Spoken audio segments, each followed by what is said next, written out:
Hello sir, സമയായി sir. ചാവാനാ? അല്ല sir, hello നമസ്തേക്ക് ഇനി 3 മിനിറ്റേ ഉള്ളൂ. എന്ത് ചെയ്യും?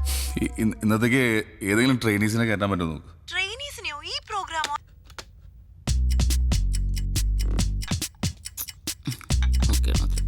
സാറേ, ആ പിള്ളേരൊക്കെ ആക്കി ടെൻഷനില്ല. 2 മിനിറ്റും കൂടി ഉള്ളൂ.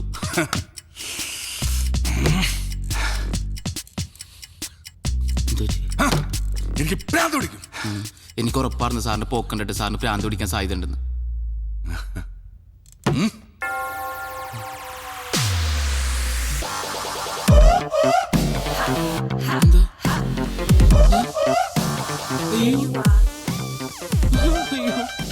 എന്നെ ഇങ്ങോട്ട് കൊണ്ടുപോകണം സാർ. കൊല്ലരുത് സാർ, ഭ്രാന്തായിന്നാ തോന്നണ. സാർ കൂട്ടരുത്, ഞാൻ ഇതുവഴി പോയിക്കോളാം പ്ലീസ്. ചെറിയ സാർ, ഞാൻ പോട്ടെ. എങ്ങോട്ട്? ഇതെന്താ?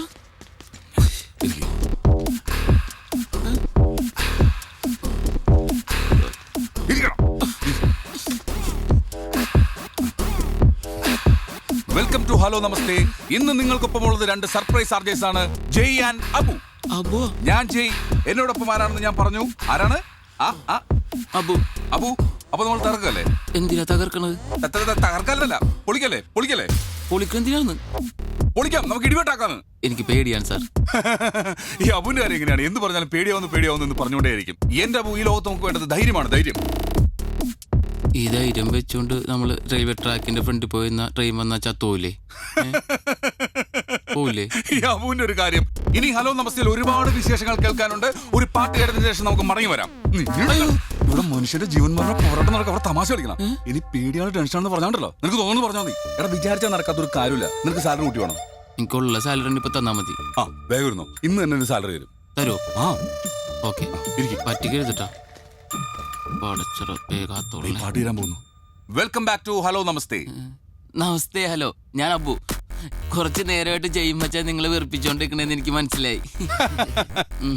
ഞങ്ങൾ ഇങ്ങനെ തന്നെ തുടങ്ങാന്നൊരു അഭിപ്രായം ആദ്യം പറഞ്ഞത് ഞാനാണ് ജയ്മച്ചാനോട്. പക്ഷെ വളരെ സന്തോഷമുണ്ട് അല്ലേ, ഒന്നും പറയാൻ കിട്ടണില്ല. ഇവിടെ ഞാൻ ആദ്യം ചായയിട്ട് അല്ല ഇന്റർവ്യൂവിന് വരാൻ നേരത്ത്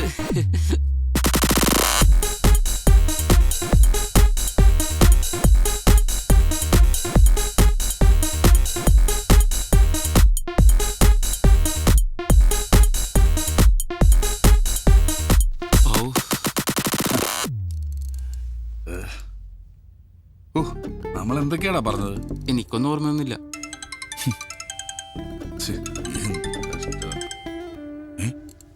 sir, thank you sir. Okay, സ്പോൺസറാ. പരിപാടി കുഴപ്പമില്ലെന്ന്. നമുക്കിതങ്ങ് കണ്ടിന്യൂ ചെയ്താലോ? നാട്ടുകാരെന്ത് ചെയ്യപ്പോ? അവരിത് ഇതാക്കുന്നാണ് വിചാരം. സാറേ, എത്രയും പെട്ടെന്ന് 2 പേരും ഇങ്ങോട്ട് വിളിച്ചിട്ടുണ്ട് കേട്ടാ, അല്ലെങ്കിൽ ഇത് മൊത്തം ചൊലാവും. ഉറപ്പാണ്. നമ്മളങ്ങോട്ട് പറയുന്നത് മാത്രമല്ല, അവര് പറയുന്നത് ഇങ്ങോട്ട് കേൾക്കേണ്ടി വരും കേട്ടാ.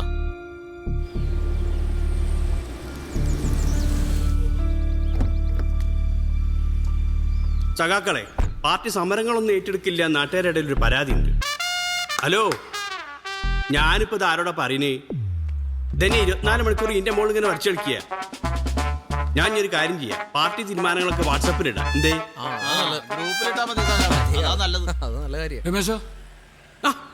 ഇതാരും മാധവനോ? എന്തൊക്കെയാണ് സാറല്ലേ? ഇതിന്റെ ഇന്റിമേറ്റ് ഫ്രണ്ട് മാധവൻ. നമ്മളെ മഹാരാജസില് ആർട്സ് ക്ലബ്ബ് സെക്രട്ടറി 2 കൊല്ലം.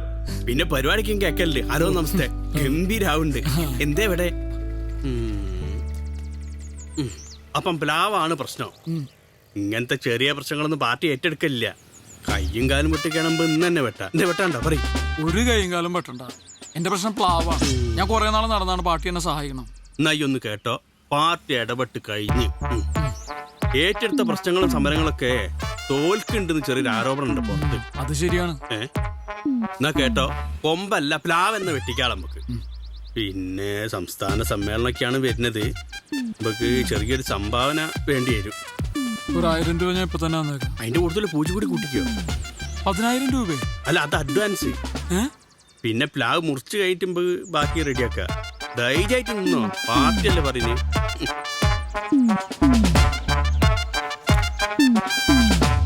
അത് ബാക്കി ഓഫീസിലെത്തിക്കാം.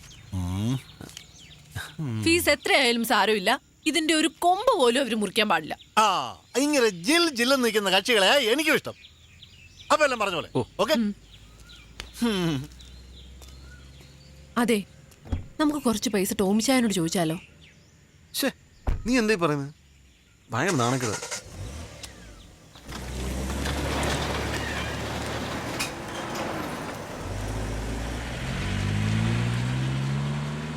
ഓക്കെ, പിന്നെ ഈവനിങ് ഷിഫ്റ്റിൽ ഞാനിപ്പോൾ തിരിച്ചു വിളിക്കാവേ. ഒരു സെക്കൻഡ്, ബൈ. സഖാവേ, ആ ഇവിടെയാണോ വീട്? രണ്ടാഴ്ച ആയിട്ടുമ്പോൾ ചർച്ചയ്ക്കൊന്നും വിളിക്കില്ല കേട്ടോ. വിളിക്കാൻ നിങ്ങൾ എന്തെങ്കിലും ഇഷ്യൂ ഉണ്ടാക്കണ്ടേ? ഞങ്ങൾ ശ്രമിക്കുന്നുണ്ട്. ഓഹോ, ആ എന്താ ഇവിടെ ഇവിടെ ഒരു ഇഷ്യൂ തീർക്കാണ്ട്. രമേശ ഇഷ്യൂ? ഇവിടെ ഇതാണ് ഇപ്പം സാധനം. ഇതിനിപ്പോ എത്ര കൊല്ലത്തെ മൂപ്പുണ്ടാവും? അതാണോ ഇപ്പൊ പ്രശ്നം? അതല്ല, അവനെന്താ അവിടെ പോയി സംസാരിക്കുക? അല്ല, എന്താ പ്രശ്നം? നിങ്ങൾ കോളനിക്കാർ വിചാരിച്ചിട്ട് നടന്നില്ലല്ലോ. ഇനി ഞങ്ങളും ശ്രമിച്ചോട്ടെ, ഇത് മുറിക്കാൻ പറ്റുമെന്ന്. ചെല്ല് കഥ തന്നെ പറ. ഞാനേറ്റ് അവൻ മൊടാണിക്ക് നീ മൈൻഡ് ചെയ്യണ്ട. എന്റെ സ്വഭാവം അറിയില്ല. ചക്കയുണ്ടല്ലോ.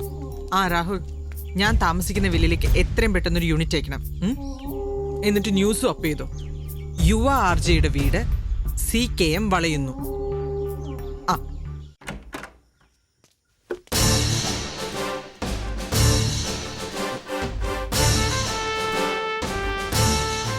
CKM ജില്ലാ കമ്മിറ്റിന്ന് സെക്രട്ടറിയാണ് രമേശൻ. കേട്ടുണ്ടാവും. തനിക്കെന്താ ഇവിടെ കാര്യം? ആ മുറ്റത്തേക്കിനെ പ്ലാവൊന്ന് മുറിക്കണം. പറ്റെങ്കിൽ ഇന്ന് തന്നെ ആയിക്കോട്ടെ. പാർട്ടിയോട് കളിക്കണ സൂക്ഷിച്ചു വേണം. പാർട്ടിയല്ല, പട്ടാളം വേണമെങ്കിൽ വന്നോട്ടെ, ഞങ്ങൾ ആ മരം മുറിക്കുന്നില്ല. ഇത് പാർട്ടി ഏറ്റെടുത്തു കഴിഞ്ഞ പ്രശ്നം. ഒരു വിട്ടുവീഴ്ചയും പ്രതീക്ഷിക്കണ്ട. സുഹൃത്തെ, മര്യാദന്റെ ഭാഷയിൽ എന്നോട് ഇത്ര നേരം ഞാൻ സംസാരിച്ചേ. താൻ മറ്റേ ഭാഷ പറഞ്ഞു നോക്കി. ജെറി, പോലീസിനെ വിളിക്ക്. കൊച്ചിയിൽ യുവ ആർജയുടെ വീട് CKM വളയുന്നു. സഖാവേ, ഇത് ന്യൂസായി. ഇപ്പൊ ഞങ്ങൾ പോണ്. കൊറേ വെട്ടിമുറിച്ച് പാരമ്പര്യമുള്ള ആ പാർട്ടിക്ക് ഈ പ്ലാവ് ഞങ്ങൾക്ക് ഒരു വിഷയമല്ല. പാടോ അല്ല പിന്നെ. ഈ പ്ലാവുമായി ബന്ധപ്പെട്ട എന്തൊക്കെ കാര്യങ്ങളാണ് താങ്കൾക്ക് പറയാനുള്ളത്? ഇപ്പൊ വാർത്തകൾക്കൊക്കെ നല്ല ദാരിദ്ര്യ അല്ല മാഡം? അവര് വരുന്നു. ആ വാ. ഒരു രാഷ്ട്രീയ പാർട്ടി സമൂഹം അംഗീകരിക്കുന്ന ഒരു ചെറുപ്പക്കാരന്റെ സ്വകാര്യ ജീവിതം അട്ടിമറിക്കാൻ ശ്രമിക്കുന്നു, അതും കേവലം ഒരു പ്ലാവിന്റെ പേരിൽ. ഇത് ശരിയാണോ? പ്ലാവോ? ഏത് പ്ലാവ്? ഇത് പ്ലാവാ? ഞാൻ അതിപ്പോഴാ കാണുന്നേ. പ്ലാവിന്റെ കാര്യം സംസാരിക്കാനല്ല ഞാൻ വന്ന്. ഈ 2 വില്ലകൾ നിൽക്കുന്ന പുറമ്പോക്ക് ഭൂമിയില്ല, അതിന്റെ കാര്യം സംസാരിക്കാനാ ഞാൻ ഇവിടെ വന്ന്. കയ്യേറ്റ ഭൂമിയോ? സഖാക്കളെ, ഭൂമാഫിയയുടെ ഇരകളാണ് ഈ 2 ആർജകളും. ഇവനെന്തായി പറയണ? ഇതിനു വേണ്ടിയുള്ള എല്ലാ തെളിവും എന്റെ കയ്യിലുണ്ട്. എന്റെ അടുത്താ എല്ലാ തെളിവും ഈ പെൺഡ്രൈവിന്റെ അകത്തുണ്ട്. എത്രയും പെട്ടെന്ന് ഞാൻ അത് കോടതിയിൽ ഹാജരാക്കൂ. സത്യം ന്യൂസ് പുറത്തുവിടുന്നു. നഗരത്തിൽ വീണ്ടും ഭൂമാഫിയുടെ കയ്യേറ്റം. CKM കയ്യേറ്റ വിരുദ്ധ സമരത്തിൽ.